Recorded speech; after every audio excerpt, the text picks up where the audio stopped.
My father came from Japan in 1905. He was 15 when he immigrated from Japan. He worked until he was able to actually build a store. Let me tell you a story in the form of a dream. I don't know why I have to tell it, but I know what it means. Close your eyes, just picture the scene as I paint it for you. It was World War II when this man named Kenji woke up. Ken was not a soldier.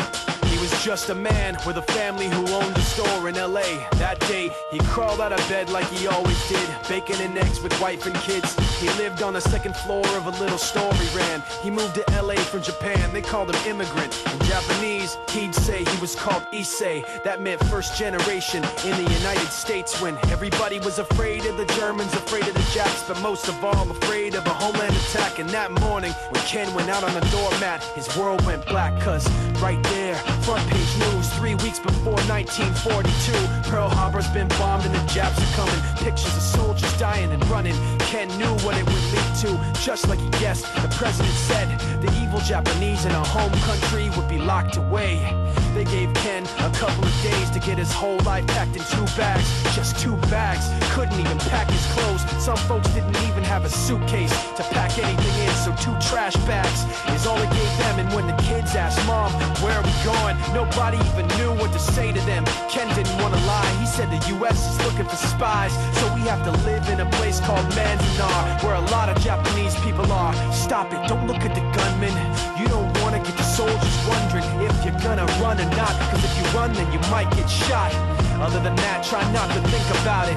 Try not to worry about it being so crowded, cause someday we'll get out. Someday.